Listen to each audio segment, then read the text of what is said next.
الرحمن الرحیم.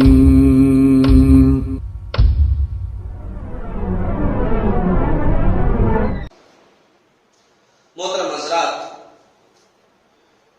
آج بلکہ یوں کہہ لیجیے کہ کچھ خطبات سلسلہ وار ہوں گے، 1 2 یا 3 جمعہ کے خطبات، اور جن کا عنوان میں نے رکھا ہے واقعہ کربلا کی حقیقت. یہ عنوان اکثر جب بھی محرم آتا ہے تو چھڑتا ضرور ہے. میں خاص طور سے ایسے عناوین سے پرہیز کرتا رہا اور کرتا ہوں، چونکہ صحابہ کرام کی زندگیاں ہمارے سامنے ہیں. وہ ان معاملات میں زیادہ بات نہیں کرتے تھے. ہم اسلاف کو دیکھتے ہیں، جبکہ ان کا دور انہوں نے دیکھا کہ واقع کربلا ماہ محرم میں 10 محرم کو یہ واقعہ ہوا. مگر صحابہ کرام کی زندگیاں دیکھیں گے تو جس طرح آج لوگ بات کرتے ہیں اس طریقے سے وہ لوگ اپنی مجلسوں میں گفتگو کا مرکز ایسے واقعات کو نہیں بناتے تھے. ہاں، کچھ باتیں ملتی ہیں چند صحابہ سے، جیسے مثال کے طور پر ایک غالباً عبداللہ بن عمر رضی اللہ تعالیٰ عنہ کا واقعہ ہے کہ ایک عراقی نے، عراق کے رہنے والے نے سوال کیا، کہا کہ یہ مچھر یا مکھی کے بارے میں کہ مارے تو کیا، اگر اس کو مار دیے مچھر یا مکھی کو تو کیا ہے اس پر حکم. تو انہوں نے کہا تھا کہ عراق والوں نے نواسے رسول صلی اللہ علیہ وسلم کو شہید کر دیا، ان کو قتل کر دیا، اور مچھر مکھی کے حکم کے بارے میں پوچھا. اور عراق میں کون سے شہر آتے ہیں؟ کوفہ، بصرہ، خاص طور سے ہے نا. تو یعنی صحابہ کرام میں سے عبداللہ بن عمر رضی اللہ تعالیٰ عنہ کا موقف یہ تھا کہ ان کو جو شہید کیا ہے کوفہ بصرہ والوں، شام والوں نے. بہرحال یہ موضوع بڑا حساس ہے، اور چونکہ آپ خود ہی دیکھ لیجئے رسول اللہ صلی اللہ علیہ وسلم کی وفات 11 ہجری میں ہوتی ہے اور یہ واقعہ تقریباً 60 کے بعد کا ہے، تو 50 سال تو آپ صلی اللہ علیہ وسلم کی وفات کے بعد ویسے گزر چکے تھے. یہ واقعہ جو ہوا آپ صلی اللہ علیہ وسلم کی رخصتی کے 50 سال کے بعد، اور آج کے اس دور میں اتنے 100 سال گزرنے کے بعد 1445 ہجری میں اگر ہم بات کریں گے تو ظاہر سی بات ہے کتنی ساری باتیں گڑبڑ ہو جاتی ہیں، کتنی ساری چیزیں کتابوں کے اندر ادھر سے ادھر ہو جاتی ہیں، کچھ سمجھ میں نہیں آتا. میں چند تاریخ کی باتیں احادیث کی روشنی میں، سیرت کی روشنی میں آپ لوگوں کے سامنے لے کر کے حاضر خدمت ہوں، اور میں واقعی کربلا کو شروع سے بیان کرنا چاہتا ہوں. تھوڑا وقت لگے مگر یہ مسئلہ ہی ختم ہو جائے. ہر شخص کے ذہنوں میں واقعی کربلا کی حقیقت اور اس کا پس منظر اور صحیح طریقے سے یہ بات کیسے ہوئی، یہ معاملہ یہاں تک کیسے پہنچا، وہ تمام باتیں سمجھ میں آ گئی. کیونکہ ہر کوئی جب بیان کرتا ہے تو واقعی کربلا میں کیا ہوا ڈائریکٹ اس پوائنٹ کو لے کر کے بیان کرتا ہے. تو کیوں ایسا ہوا، یہ خلافت، یہ تمام چیزیں یہ کیا ہیں، یہ ساری باتیں لوگوں کے ذہنوں کے اندر ایک کوشچن مارک کی طرح رہتی ہیں. دیکھیے ایک بات سمجھ لیجئے، یہاں پر ابتدا میں ہی سمجھ لیجئے کہ دیکھیے یہ اس واقعے کو بھی اسی طرح لیجئے جیسے کہ ہمیشہ یہ اصول رہا ہے دنیا کا کہ سچائی کی، اچھائی کی اور برائی کی لڑائی ہوتی رہی ہے اور ہوتی رہے گی. ہر دور میں صحیح اور غلط لڑتے رہے. ہر دور میں، چاہے وہ آدم علیہ السلام اور ابلیس کا معاملہ ہو، اور چاہے وہ پھر موسیٰ علیہ السلام فرعون کا معاملہ ہو، ابراہیم علیہ السلام نمرود کا معاملہ ہو، یا رسول اللہ صلی اللہ علیہ وسلم کی زندگی میں آپ صلی اللہ علیہ وسلم کی شخصیت ہو، اور اس کے بعد ابو جہل، ابو لہب، عتبہ، شیبہ، ولید جیسے لوگ سامنے موجود. ستیزہ کار رہا ہے، اصل سے قائم روز، چراغ مستقبل سے شرار مدے. یہ تو دنیا کا ایک رخ ہے، وہ تو ہوتا ہے، ہر دور میں ہوا ہے اور ہوتا رہے. بہرحال آج میں ابتدا سے بات کرنا چاہتا ہوں. دیکھیے رسول اللہ صلی اللہ علیہ وسلم 40 سال کے ہوئے تو نبی بنائے گئے.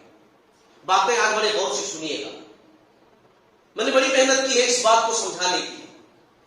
رسول اللہ صلی اللہ علیہ وسلم 40 سال کے ہوئے نبی بنائے گئے. آپ صلی اللہ علیہ وسلم نے اس کے بعد 23 سال محنت کی. 23 سال 23 ایئرس، جس میں پورا قرآن نازل ہوا ہے. 23 سال کی مدت میں یوں کہہ لیجئے کہ پورے حجاز میں اسلام کا پرچم لہرا گیا ہے. صرف مکہ مدینہ نہیں، پورے حجاز کے اندر اسلام کا بول بالا ہو گیا. اس وقت خاص طور سے 2 دشمنوں کو میں ذکر کروں گا. ایک دشمن وہ جو مکہ کے اندر تھے، اسلام کے، مسلمانوں کے، اور ایک دشمن وہ جو مدینہ آ کر کے بنے. جو مکہ کے اندر دشمن تھے وہ دشمن دراصل دشمن نمبر 2، دشمن نمبر 2 جو مکی زندگی میں تھے. مکہ کے لوگ مشرکین وہ دشمن نمبر 2 ہے، کیونکہ وہ دشمن تھے مگر ان کے اندر ایک خاصیت تھی، ایک اچھائی تھی. وہ دشمن ایسے تھے کہ جب وار کرتے تھے تو سامنے سے وار کرتے تھے، جب کچھ حملہ کرتے تھے، کچھ نقصان پہنچانا چاہتے تھے تو کھلے طور پر بولتے تھے، کھلے طور پر کرتے تھے، آمنے سامنے. لیکن جب مدینہ آئے پیارے نبی صلی اللہ علیہ وسلم تو دشمن نمبر 1 جو اسلام کا سب سے بڑا دشمن ہے یہود سے سامنا ہوا. اور یہود ایسے دشمن نہیں تھے، یہود دراصل آستین کے سانپ تھے کہ جو کبھی بھی ڈس سکتا ہے، آپ کو پتا بھی نہ چلتا. یہ دشمن نمبر 1 قرآن نے باقاعدہ اس کی سراحت کی ہے. آپ 6واں پارہ پڑھیے، 6ویں پارے کی آخری لائنیں آپ پڑھیے، آخری آیتیں پڑھیے 6ویں پارے کی. اللہ تعالیٰ نے باقاعدہ کہا ہے لَتَجِدَنَّ أَشَدَّ النَّاسِ عَدَاوَةً لِلَّذِينَ آمَنُوا الْيَهُودَ وَالَّذِينَ أَشْرَكُوا. آپ لوگوں میں عداوت میں، دشمنی میں، اسلام دشمنی میں سب سے زیادہ نمبر 1 پائیں گے نا اے نبی، مومنوں کے سب سے نمبر 1 دشمن تو آپ یہود کو پائیں گے. یہود سب سے بڑا دشمن، اور پھر اس کے بعد مشرک لوگ دشمن نمبر 2. دشمن نمبر 2 کا سامنا پہلے ہوا مکہ کے اندر، لیکن یہاں دشمن نمبر 1 بیٹھا ہوا تھا منافقوں کی شکل میں اور دوستی کا ہاتھ آگے بڑھانے کی شکل میں. اور ان لوگوں نے کیا کیا؟ ہمیشہ اسلام کو نقصان پہنچانا چاہا اپنے اندرونی چالوں کے ذریعے سے. آپ صرف اتنا جانتے ہیں کہ حسین رضی اللہ عنہ کو شہید کیا گیا. میں آپ کو بتاؤں کہ یہ دشمن نمبر 1 ایسے کہ انہوں نے رسول اللہ صلی اللہ علیہ وسلم کو، آپ صلی اللہ علیہ وسلم کی زندگی میں 3 مرتبہ مارنے کی کوشش کی. ان دشمنوں آج بھی جو اسلام کو نقصان پہنچ رہا ہے نا، ان کی ہی کارستانیاں ہیں اور ان کے ہی بچھائے ہوئے چال، چاہے وہ اخلاقی بگاڑ ہو مسلمانوں کے اندر یا ہر چیز کا بگاڑ ہو، کہیں نہ کہیں انہی کا ہاتھ رہتا ہے. یہ قرآن کی سراحت، وہ خاموش بیٹھنے والے نہیں. ان لوگوں نے نبی کی زندگی میں نبی کو کئی مرتبہ مارنے کی کوشش کی. میں ایک واقعہ آپ کو بتاؤں. ایک مرتبہ ان لوگوں نے کیا کیا، منافقوں کی شکل میں رسول اللہ صلی اللہ علیہ وسلم مسجد نبوی بنائے تھے. ان لوگوں نے ایک مسجد اور بنا دی، کہا کہ ہمارے محلے میں بھی مسجد ہونی چاہیے. ہم اتنی دور جا کر کے نبی کے پیچھے نہیں، اپنے محلے والی مسجد میں پڑھیں گے، یہاں پر بھی تو نماز ہو سکتی ہے. اور نبی کے پاس آئے، نبی رحمت للعالمین نبی کے پاس آئے مسجد بنا کر کے، کہا کہ آپ جو ہے چل کر کے ایک مرتبہ مصلی پر کھڑے کر نماز پڑھ دیجئے، پھر ہم شروع کر دیں گے، افتتاح آپ کر دیجئے. رسول اللہ صلی اللہ علیہ وسلم رحم دل، بات رکھنے والے، آپ صلی اللہ علیہ وسلم کو پتا تھا کہ یہ لوگ اچھے دل کے نہیں، جو لوگ یہ کر رہے ہیں وہ اچھے دل کے، اچھے دماغ کے، اچھی سوچ کے نہیں ہے. مگر پھر بھی آپ صلی اللہ علیہ وسلم رحمت للعالمین، آپ صلی اللہ علیہ وسلم نے کہا بھی تم ایک جنگ پر جا رہا ہوں، واپسی پر آؤں گا تو میں افتتاح کر دوں گا، وہاں کھڑے ہو کر کے نماز پڑھ دوں گا، پھر تم لوگ نماز پڑھنا. لیکن جب آپ صلی اللہ علیہ وسلم جنگ پر گئے، واپس آئے، تو اللہ تعالیٰ نے قرآن کی آیتیں نازل کر کہا آپ ہرگز اس مسجد میں مت ٹھہریے گا. مسجد ضرار ہے، وہ نقصان پہنچانے کے لیے، آپ کو ختم کرنے کے لیے، اسلام اور مسلمانوں کے خلاف سازشیں رچنے کے لیے وہ ایک جگہ بنائی گئی ہے تاکہ وہاں جمع ہو کر کے مسلمانوں کے خلاف، آپ کے خلاف، اسلام کے خلاف سازشیں رچ سکے. آپ جائیں گے تو ایسا بھی ہو سکتا ہے، ایسا ہو سکتا تھا جائے وہ لوگ پتھر گرا کر آپ کے سر پر یا کچھ بھی نقصان پہنچانا ختم بھی کرتا. آپ صلی اللہ علیہ وسلم کو جب وحی کے ذریعے سے خبردار کیا گیا تو آپ صلی اللہ علیہ وسلم نے صحابہ کو بھیج کر کے مسجد گروا دی، کیونکہ اس کی بنیاد جو ہے وہ تقوی پر نہیں، شر پر قائم کی گئی تھی، فساد کے لیے قائم کی گئی تھی، اللہ کی عبادت کے لیے نہیں. آپ صلی اللہ علیہ وسلم نے مسجد گروا دی، مسجد جو ہے گروا دی، مسجد ذرا غور سے تذکرہ کیا. پھر اس کے بعد ان لوگوں نے اور بھی سازشیں رچی، صرف ایک سازش نہیں، ایک سازش ان لوگوں نے یہ رچی کہ ایک کام کی غرض سے آپ صلی اللہ علیہ وسلم بنو نذیر جو یہودیوں کا قبیلہ تھا وہاں گئے ہوئے تھے، بنو نذیر قبیلے میں ان لوگوں نے پلان بنایا آپ صلی اللہ علیہ وسلم کے سر پر لوہے پتھر کی بڑی چکی، پتھر کی جس میں پہلے لوگ گیہوں پیستے تھے تمام چیزیں اس سے، وہ ڈال دیں آپ رسول کے ساتھ، وہ پلان بنایا نبی کو وحی کے ذریعے سے، وحی کیونکہ اس وقت وحی کا سلسلہ تھا اس لیے یہ لوگ نقصان نہیں پا رہے تھے، آپ صلی اللہ علیہ وسلم کو وحی کے ذریعے سے پتا چل گیا، آپ صلی اللہ علیہ وسلم وہاں سے ہٹ لیے، ان لوگوں کا کام خراب ہو گیا۔ یہ دوسرا واقعہ اور جس کے نتیجے میں بنو نذیر کو مدینہ سے ہکال دیا گیا، اور پورے قبیلے کو یہودیوں کو مدینہ سے باہر کر دیا گیا۔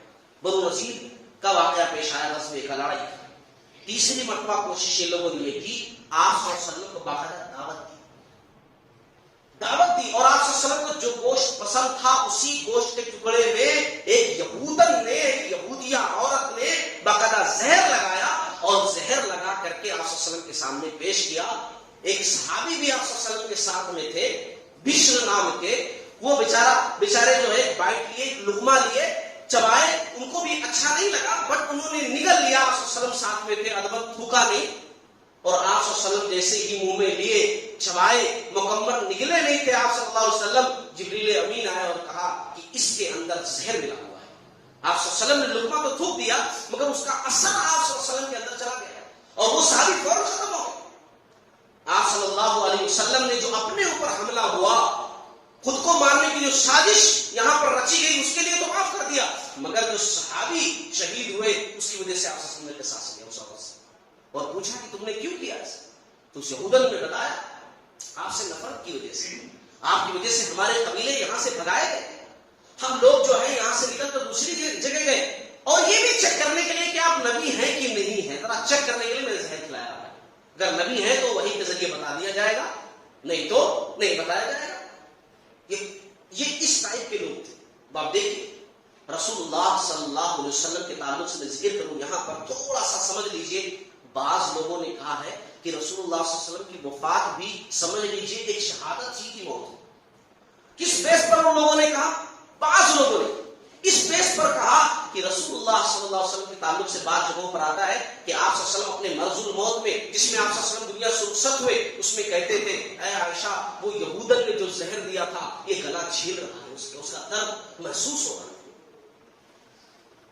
اس کا درد آپ صلی اللہ علیہ وسلم کے جسم میں تھا، اس وقت اللہ کی مرضی نہیں تھی، منشا نہیں تھی، اس لیے وہ زہر کا اثر ظاہر نہیں ہوا، لیکن جب اللہ کی مرضی ہوئی تو اس زہر کی تکلیف آپ صلی اللہ علیہ وسلم محسوس کرتے تھے جو یہودیوں نے دیا تھا۔ میں بتانا یہ چاہتا ہوں کہ یہ وہ لوگ ہیں کہ جنہوں نے، آپ نماز رسول کی بات کر رہے ہیں، رسول اللہ صلی اللہ علیہ وسلم کو ان کی زندگی میں اتنی مرتبہ مارنے کی کوشش کی ہے۔ دشمن نمبر 1 جو اسلام کے سب سے کٹر دشمن ہے، انہوں نے نبی صلی اللہ علیہ وسلم کو زندگی میں مارنا چاہا۔ چلیے رسول اللہ صلی اللہ علیہ وسلم اس دنیا سے رخصت ہے، آپ صلی اللہ علیہ وسلم کے بعد خلافت کون سنبھالے؟ ابو بکر صدیق رضی اللہ تعالیٰ۔ آپ صلی اللہ علیہ وسلم نے لوگوں سے یہ نہیں کہا کہ میرے بعد خلیفہ ابو بکر ہوں گے، لیکن ظاہر سی بات ہے ابو بکر صدیق رضی اللہ تعالیٰ کے ہوتے ہوئے بلا کون خلافت کے لیے آگے بڑھے گا؟ اسی لیے جب بات چلی خلافت کی اور جب نام آیا کہ ابو بکر صدیق رضی اللہ تعالیٰ ہمارے خلیفہ بنے، تمام لوگ بولے اس سے بہتر کوئی نہیں۔ وہ شخصیت ابو بکر صدیق رضی اللہ تعالیٰ تھے کہ جن کو نبی نے اپنی زندگی میں مصلی پر کھڑا کیا تھا، نبی نے اپنی زندگی میں کہا تھا میرا ابو بکر نماز پڑھائے گا، ان کے ہوتے میں ظاہر سی بات۔ ابو بکر صدیق رضی اللہ تعالیٰ عنہ 11 سے 13 ہجری، یہ ہجری جو میں بول رہا ہوں جو سال ان کو بھی یاد رکھیے، 11 سے 13 ہجری، مجھے ایسے ہی بیان کرتے ہوئے کہاں تک لے کے جانا ہے؟ 60 ہجری تک لے کر جانا ہے۔ اگر آپ لوگ اونگیں گے، نیند آئے گی، توجہ نہیں دیں گے تو پھر یہ تاریخ کی باتیں آپ کو سمجھ میں نہیں آئے گی، پھر کنفیوژن برقرار رہے گی۔ 11 ہجری میں آپ صلی اللہ علیہ وسلم دنیا سے رخصت ہوئے اور ابو بکر صدیق رضی اللہ تعالیٰ عنہ خلیفہ بنے۔ 11 سے 13 ہجری تک، 2.25 سال تقریباً 13 ہجری تک خلیفہ رہے ابو بکر صدیق رضی اللہ تعالیٰ عنہ. اور ابو بکر صدیق رضی اللہ تعالیٰ عنہ نے اپنے دور خلافت میں اتنے عظیم کارنامے کیے ہیں کہ میں کہوں گا یہ ابو بکر صدیق رضی اللہ تعالیٰ عنہ ہی کر سکتے تھے. یہ ان کی شخصیت کو زیب دیتا. اتنی کم مدت میں انہوں نے اتنا زبردست کام کیا کہ بعد میں آنے والے عمر بن خطاب رضی اللہ تعالیٰ عنہ جب خلیفہ بنے تو سکون سے وہ خلافت کر سکے. اتنا زبردست کام تھوڑے سے مدت میں کیا. آپ جانتے ہیں کیا کیا انہوں نے؟ مختصر ذرا بتا دوں. انہوں نے جب خلافت کی گدی سنبھالی، جب یہ ذمہ داری سنبھالی تو کئی فتنے سامنے آئے. نمبر 1 ارتداد کا فتنہ. نبی دنیا سے رخصت ہوئے، بہت سارے لوگ مرتد ہو گئے. کہا نبی نہیں تو ہم مسلمان نہیں، نبی نہیں تو ہم مسلمان نہیں، ہم نہیں اسلام کو مانتے. نبی تھے تب مانتے تھے، اب نہیں مانیں گے. اس کے علاوہ جھوٹے مدعیان نبوت کا فتنہ. بہت سارے لوگ نبی ہونے کا دعویٰ کر دیا کہ ہم بھی نبی. اور ہنسی آتی ہے تاریخ کی ان باتوں کو پڑھ کر کے کہ مرد تو مرد، ایک عورت نے بھی، سجاد بنت حارث نام تھا اس کا، اس نے بھی دعویٰ کر لیا کہ میں بھی نبی ہوں. مسلمہ کذاب، اسود عنسی، سجاد بنت حارث، یہ لوگ نبی اور نبیہ ہونے کا دعویٰ کر لیے کہ ہم نبی ہیں، نبیہ. اور کمال کی بات تو یہ ہے کہ جب مسلمہ کذاب سب سے بڑا جھوٹا، اس کا اور یہ سجاد بنت حارث جو عورت تھی جو نبیہ ہونے کا دعویٰ کر رہی تھی، ان دونوں کی شادی ہوئی. اور جب شادی ہوئی تو نکاح کے طور پر کہا کہ دیکھو نکاح کے صدقے میں یہ 5 نمازیں جو تھی پچھلی شریعت میں، محمد صلی اللہ علیہ وسلم کی شریعت میں، وہ ہمارے میں خالی 2 ہی، باقی معاف. شراب حلال، شراب حلال. سب جھوٹے تھے، بس چاہتے تھے کہ بس لوگ ہمیں مانے. اور لوگوں نے مانا بھی. دنیا کے اندر جھوٹ کو نہ جب بار بار کہو، بار بار کہو، بار بار کہو تو لوگ سچ کی طرح اس کو تسلیم کرتے ہیں. جیسے آج کل ہم دیکھتے رہتے ہیں، ہے نا، اسکرین پر. بہرحال قصہ مختصر کہ ان تمام فتنوں سے ابو بکر صدیق رضی اللہ تعالیٰ عنہ. اور ایک چیز اور بھی انہوں نے کی جو کمال کی تھی. یہ تمام فتنے ختم کرتے ہوئے ایک بڑا ڈیسیجن، ایک بڑا کام ابو بکر صدیق رضی اللہ تعالیٰ عنہ نے اور کیا. وہ کام یہ تھا کہ جب نبی زندہ تھے، نبی تھے دنیا کے اندر، تبھی آپ صلی اللہ علیہ وسلم نے ایک فوج تیار کی تھی رومیوں کے خلاف. روم سے لڑنے کے لیے آپ صلی اللہ علیہ وسلم نے اسامہ بن زید رضی اللہ تعالیٰ عنہ کی ماتحتی میں ایک فوج تیار کی تھی رومیوں سے لڑنے کے لیے. اور آپ صلی اللہ علیہ وسلم اس فوج کو بھیجنا چاہ رہے تھے. یہ فوج ابھی مدینہ سے باہر ہی گئی تھی کہ آپ صلی اللہ علیہ وسلم کی وفات ہوئی. وہ فوج رک گئی نہیں. اور جب آپ صلی اللہ علیہ وسلم کی تدفین وغیرہ کے بعد خلافت کی ذمہ داری ابو بکر صدیق رضی اللہ تعالیٰ نے سنبھالی تو سب سے پہلا ڈیسیجن لیا. کہا نبی نے جو فوج تیار کیا تھا اور جس مقصد سے تیار کیا تھا میں اس فوج کو روانہ کرنا چاہتا ہوں. میں نبی کے اس کام کو روکوں گا نہیں. نبی نے تیار کیا تھا، اس فوج کو روانہ کروں گا. سب سے پہلا میرا کام یہ ہوگا. عمر بن خطاب رضی اللہ تعالیٰ عنہ جیسے لوگ، اتنے مضبوط قسم کے لوگ، انہوں نے کہا کہ ہمارا مشورہ یہ ہے کہ نبی نے ایک اچھے ماحول میں یہ ڈیسیجن لیا تھا، مگر ماحول ایسا نہیں ہے. فتنے چاروں طرف برپا ہے. آپ جو فوج ہے باہر بھیج دو گے رومیوں سے لڑنے کے لیے، اگر مدینہ پر اٹیک ہوا تو دفاع کیسے کرو گے، مقابلہ کیسے کرو گے؟ ابو بکر صدیق رضی اللہ تعالیٰ عنہ نے کہا تھا کہ اے عمر، جاہلیت کا بہادر عمر اسلام میں آ کر بزدلی کی بات کرتا ہے. جاہلیت کا بہادر عمر اسلام میں آ کر بزدلی کی بات کرتا ہے. میں اس گروپ کو، اس جماعت کو، اس فوج کو کیسے روک سکتا ہوں جس کو نبی نے تیار کیا ہو؟ انہوں نے دوسری بات یہ کہی تھی ٹھیک ہے بھیجیے، مگر اسامہ ذرا عمر میں چھوٹے ہیں. بڑے بڑے عمر کے صحابہ جو کئی تجربہ رکھتے ہیں جنگوں کا، وہ ان کے سپاہی ہیں اور یہ کمانڈر ہیں. اور اسامہ ہے کون؟ زید بن حارثہ جو غلام تھے آپ صلی اللہ علیہ وسلم نے آزاد کیا تھا، ان کے بیٹے. زید بن حارثہ بھی نہیں، ان کے بیٹے اسامہ. تو آپ اتنے بڑے بڑے لوگوں کے سامنے ایک نوجوان کو، بچے کو لا کر ٹھہرا رہے ہیں، کمانڈر بنا دے رہے ہیں. تو بدل دیجیے، کسی اور کو کمانڈر بنا دیجیے کسی بڑی عمر رسیدہ آدمی کو، تجربہ کار کو. انہوں نے کہا تھا ابوبکر صدیق رضی اللہ تعالیٰ عنہ نے جس کو کمانڈر ہمارے نبی نے بنایا ہو، یہ ابوبکر کی کیا مجال میں اس کو بدل دیا. اس لیے میں کہتا ہوں جو کارنامے ابوبکر صدیق رضی اللہ تعالیٰ عنہ نے 2.25 سال کی مدت میں کیا، وہ ابوبکر صدیق ہی کر سکتے تھے رضی اللہ تعالیٰ. فتنوں کو ختم کیا.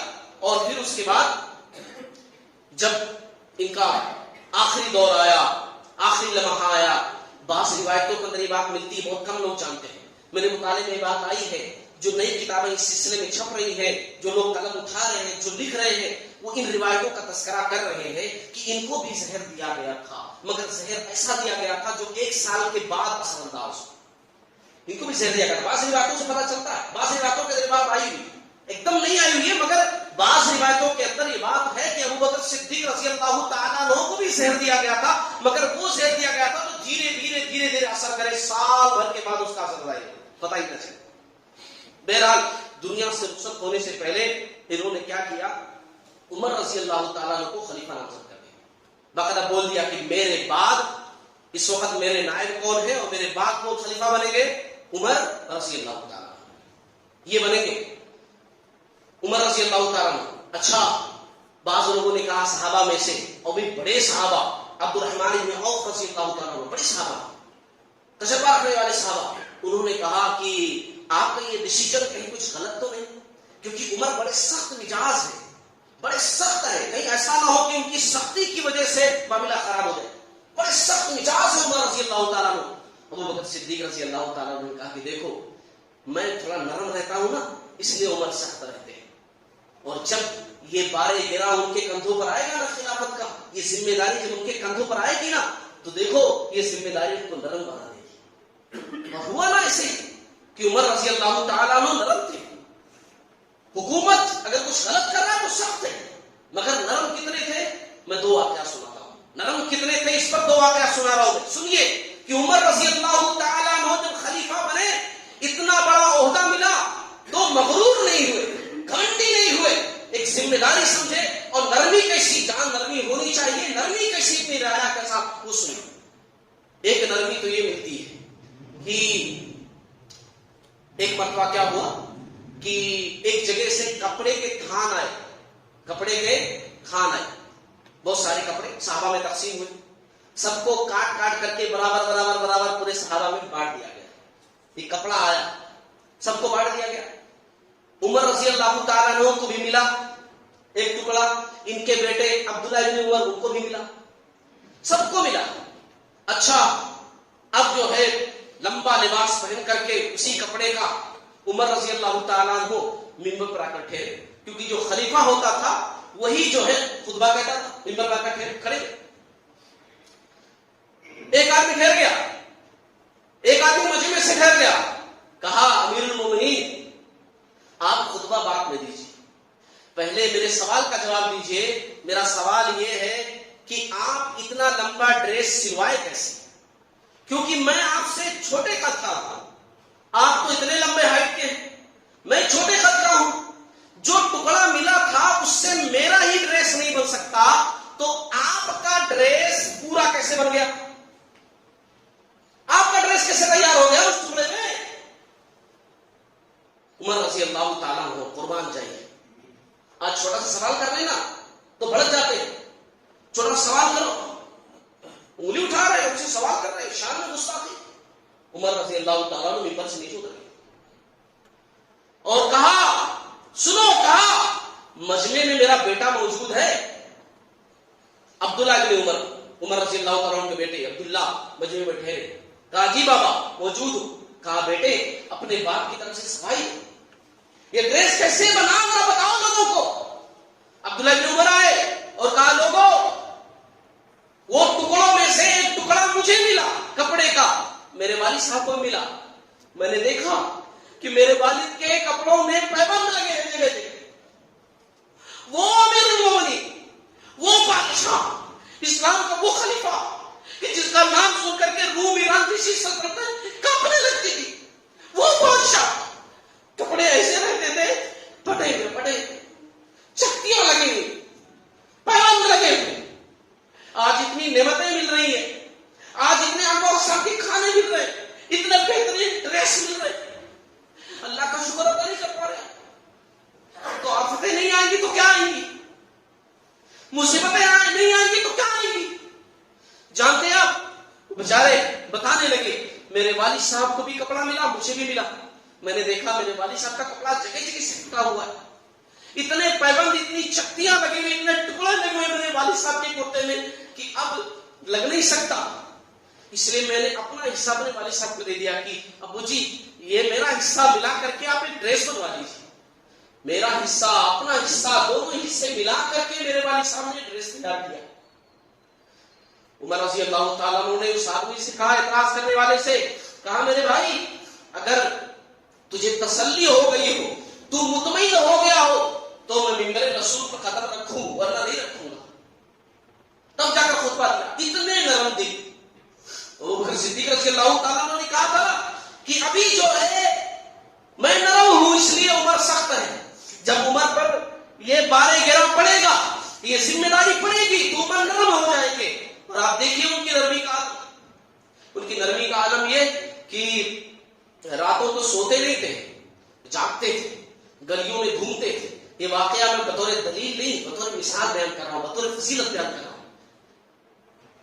گلیوں میں گھومتے تھے, میری رعایا میں کوئی بھوکا نہ ہو, میری رعایا میں کوئی پیاسا نہ ہو. کہیں ایسا نہ ہو کہ عمر اتنی بڑی ذمہ داری لے کر آرام سے سو رہا ہو اور میری رعایا میں سے کوئی پریشان نہ ہو. اس لیے راتوں کو جاگتے تھے. ایک مرتبہ ہوا ایسا, جاگتے جاگتے ذرا مدینہ سے باہر نکلے تو دیکھا کہ ایک خاتون ہے. وہ خاتون جو ہے چولہے پر جو ہے کچھ چڑھائے ہوئے, کچھ پک رہا ہے. اس کے بازو میں عورتیں موجود ہیں, اس کے بازو میں بچے ہیں, اور بچے رو رہے ہیں, مانگ رہے ہیں کہ کھانے کے لیے کچھ دو. پہنچے, ظاہر سی بات ہے خلیفہ تو لگتے نہیں تھے. اس خاتون نے کبھی دیکھا بھی نہیں تھا کہ عمر کون ہے رضی اللہ تعالیٰ. کہا ماں بچے رو رہے ہیں, کھانے کے لیے دو نا. تو اس خاتون نے کہا کہ دیکھو اس ہنڈی میں کچھ بھی نہیں ہے, خالی پانی ابل رہا ہے, بچوں کو تسلی دے رہی ہوں کہ بیٹا کچھ پک رہا ہے مگر کھانے کے لیے کچھ نہیں ہے, تاکہ بچے رو رو کر کے سو جائیں. اور اس نے پھر کہا کہ کل قیامت کے دن عمر کا گریبان ہوگا, میرے ہاتھ ہوں گے. میں اتنی پریشان ہوں, کوئی کمانے والا نہیں ہے, میرے بچے بھوکے رہ رہے ہیں. میں عمر سے سوال کروں گا قیامت والے دن کہ میں اس کی رعایا میں تھی مگر عمر نے کبھی خیال نہیں کیا.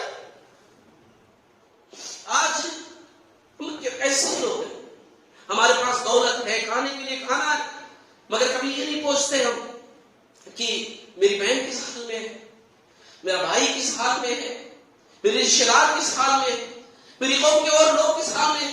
میں خوش, میرے بچے خوش, میرے لوگ خوش, کافی. نہیں سوال ہوگا اللہ تعالیٰ کے دربار میں. اللہ نے دیا تھا تو لوگوں کو پوچھا تک نہیں سوال ہوگا, ضرور ہوگا. اللہ نے دیا ہے تو اللہ سوال بھی کرے گا, اور اللہ رب العالمین جب سوال کرے گا تو جواب آپ دیں گے. بہرحال عمر رضی اللہ تعالیٰ نے کہا ایسا کانپے اندر سے, بتایا نہیں کہ میں عمر ہوں. آئے اپنے غلام اسلم کو جگایا, بیت المال گئے, تھیلا رکھا پیٹھ پر. غلام نے کہا کہ میں غلام ہوں, میں نوکر ہوں, آپ مالک ہیں, آپ کیوں پیٹھ پر یہ لوڈ لے رہے, مجھے دیجیے نا, میں تھیلا دیتا ہوں کندھوں پر, میں رکھتا ہوں. کہا اسلم اس دنیا کے اندر تم میرا بوجھ اٹھا سکتے ہو, لیکن کل قیامت کے دن عمر کو اپنا بوجھ خود اٹھانا پڑے گا. اس وقت کیا ہوگا, عمر کو اپنا بوجھ خود اٹھانا پڑے گا. کیا ہوگا اس دن؟ اور پھر لائے, کھانا پکائے, کھلائے, اور پھر اس کے بعد کہا بی بی جی معاف کرنا, آ کر کے وہاں نام لکھوا دو, آپ کو راشن دیا جائے گا, آپ کا وظیفہ مقرر کیا جائے گا. وہ خاتون جب آئی, اس نے اس وقت کہا تھا کہ خلیفہ تو آپ کو ہونا چاہیے, آپ بڑے اچھے, عمر کو نہیں, خلیفہ تو آپ کو ہونا چاہیے. تب جا کر کے بتایا تھا, کہا تھا کہ معاف کرنا, میں ہی امیر المومنین, میں ہی عمر بن خطاب. اتنے نرم تھے, اتنے نرم. بہرحال وقت ختم ہونے کے قریب ہے. عمر رضی اللہ تعالیٰ عنہ سن 13 ہجری سے لے کر کے 23 ہجری تک خلافت سنبھالی. 13 ہجری سے لے کر 23 ہجری تک 23 ہجری تک تقریباً 10 سال کی مدت ملی عمر رضی اللہ تعالیٰ کو خلیفہ ہے. 10 سال، جس میں 10 سالوں میں عمر رضی اللہ تعالیٰ عنہ نے مصر فتح کیا، روم فتح کیا، ایران فتح کیا، بیت المقدس فتح کیا، جزیرے عرب سے یہودیوں کو نکال کر کے باہر پھینک دیا. اور عمر رضی اللہ تعالیٰ عنہ کے دور خلافت میں ہی تقریباً اسلامی فوجیں جو تاریخی کتابوں میں ہیں وہ سندھ کے قریب تک پہنچ گئی تھیں. اور جب کمانڈر نے پوچھا تھا کہ امیر المومنین کیا اس سے بھی آگے جانے کی اجازت ہے، تو امیر المومنین عمر بن خطاب رضی اللہ تعالیٰ عنہ نے کہا تھا کہ نہیں، دیکھو رایا بہت بڑھ گئی ہے اور زمین تو بہت زیادہ بڑھ گئی ہے، اسلامی سلطنت بڑی وسیع ہو گئی ہے، مجھ سے نہیں ہو پا رہا اس سے زیادہ، بس رہنے دو، واپس چلے آؤ. کیونکہ صرف فتح کر لینا کافی نہیں ہوتا ہے، امن و امان کا قیام کرنا اور اس کو سنبھالنا یہ بہت ضروری ہوتا ہے. یہاں ایک بات کہوں میں آپ لوگوں سے کہ اکثر لوگ سمجھتے ہیں کہ سکندر نے بڑی فتوحات حاصل کی. میں نہیں مانتا، میں تسلیم نہیں کرتا.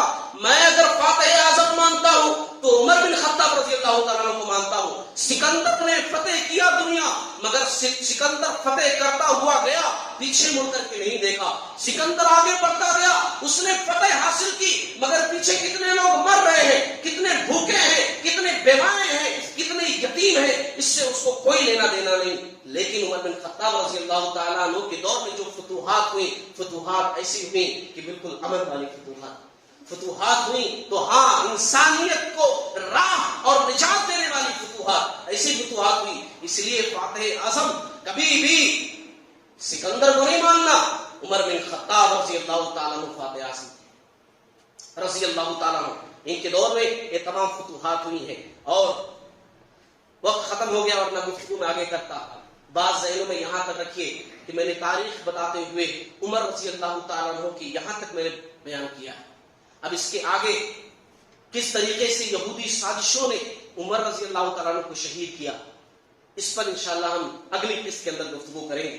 اللہ تعالیٰ سے دعا کرتے ہیں کہ اللہ تعالیٰ اسلام کی صحیح سمجھ عطا فرمائے، دین کی صحیح سمجھ عطا فرمائے، فتنوں سے اللہ تعالیٰ حفاظت فرمائے اور محنت کرنے والا بنائے، حلال روزی تلاش کرنے والا بنائے اور اپنے ساتھ ساتھ دوسروں کا بھی خیال کرنے والا بنائے. باری تعالیٰ ایک قوم کی طرح رہنے والا بنائے، ایک جٹ ہو کر کے رہنے والا بنائے، ایک دوسرے کے دکھ درد میں شریک ہونے والا بنائے. باری تعالیٰ ہم میں سے جو بیمار ہیں ان کو بیماری سے نجات دے، جو پریشان حال ہیں ان کی پریشانیوں سے ان کو نجات دے. باری تعالیٰ ہم میں سے جو ہمارے بھائی کسی بھی چیز حلال چیز کی تلاش میں ہے، اللہ رب العالمین ان کے جائز مقصد تک ان کو پہنچا دے. باری تعالیٰ دنیا کے اندر زندہ رکھ، اسلام پر زندہ رکھ، خاتمہ بالخیر ہو. آمین. وآخر دعوانا